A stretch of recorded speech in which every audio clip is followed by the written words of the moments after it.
समाज में भगवान के बारे में कई सारी गलत धारणाएं हैं।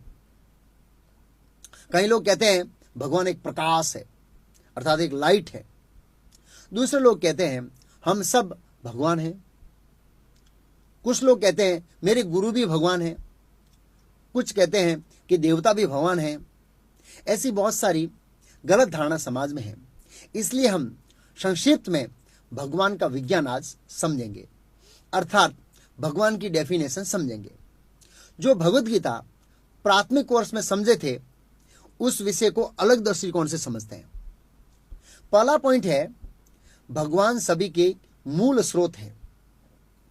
अब प्रश्न होता है कि सब कुछ भगवान ने बनाया, लेकिन भगवान को किसने बनाया? यह प्रश्न बहुत लोगों के मन में आता है। हम देखते हैं कि इस जगत में हर चीज और हर व्यक्ति का स्रोत है। उदाहरण के रूप में आपका स्रोत आपके पिताजी हैं, उनके स्रोत उनके पिताजी हैं, फिर उनके स्रोत उनके पिताजी हैं। ऐसे करते करते जहां फुल स्टॉप आ जाता है वे ही भगवान है। इस तरह भगवान सभी जीवों के पिता है और सबके क्या है? मूल है। अब प्रश्न होता है कि भगवान को किसने बनाया और कब बनाया? एक महत्वपूर्ण पॉइंट याद रखना अथवा याद रखिए कि भगवान को किसी ने बनाया नहीं है, क्योंकि भगवान भौतिक टाइम और भौतिक जो स्पेस है इसकी बाउंड्री से बाहर रहते हैं। इसलिए भगवान के शरीर का क्रिएशन अर्थात उसका सर्जन नहीं होता है। जो लोग भौतिक टाइम और उनकी स्पेस की बाउंड्री की सीमा में रहते हैं उनको ये भौतिक शरीर है ना वो प्राप्त होता है। और जिसको जीवात्मा ये क्या करता है? शरीर बार बार ग्रहण करता है और बार बार त्याग करता है। लेकिन भगवान का जो रूप है वो शाश्वत समय से अस्तित्व में है। और यही भगवान की परिभाषा है कि जिनसे सब कुछ आया है।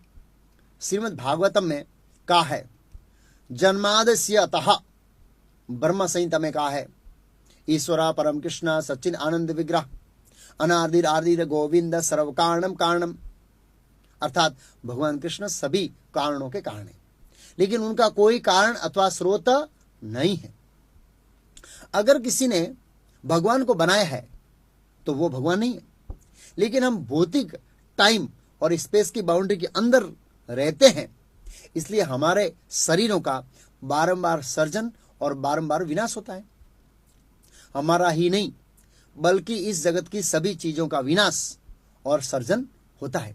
इसलिए हमारे मन में ऐसा ख्याल आता है कि सब चीज का सर्जन होता है तो भगवान का भी सर्जन होना चाहिए। लेकिन यह याद रखना कि भगवान का शरीर दिव्य है। उस दिव्य शरीर का सर्जन और विनाश नहीं होता है। आप तर्क कर सकते हैं कि वसुदेव और देवकी ने भगवान कृष्ण को तो जन्म दिया, इसलिए भगवान कृष्ण वसुदेव और देवकी के पुत्र हैं और वे उनके माता पिता हैं, तो भगवान के शरीर का सर्जन तो हुआ। वास्तव में वसुदेव और देवकी जी ने भगवान के शरीर का सर्जन नहीं किया, क्योंकि भगवान कृष्ण वसुदेव और देवकी जी के यहां जन्म लेने से पहले विद्यमान थे। इसका प्रमाण भगवत गीता के 4 अध्याय के प्रथम श्लोक में है। भगवान कृष्ण ने सूर्यदेव विवस्वान को 12 करोड़ वर्ष पहले यह भगवत गीता का ज्ञान दिया और सृष्टि के सर्जन के समय ब्रह्मा जी को श्रीमद् भागवतम का ज्ञान दिया। इसके अलावा बहुत सारे शास्त्रों में प्रमाण है कि वसुदेव जी के घर में प्रकट होने से पहले भगवान कृष्ण विद्यमान थे। इसलिए भगवान कृष्ण सबके उद्गम अर्थात मूल स्रोत है।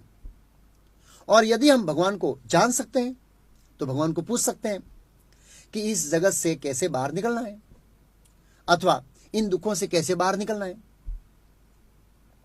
इसके सिवाय हमारे पास इन दुखों से बाहर निकलने का कोई रास्ता नहीं, कोई रास्ता नहीं। भगवान को पहचानने के लिए हमें भगवान की परिभाषा समझनी पड़ेगी, नहीं तो हम भगवान को पहचान नहीं पाएंगे।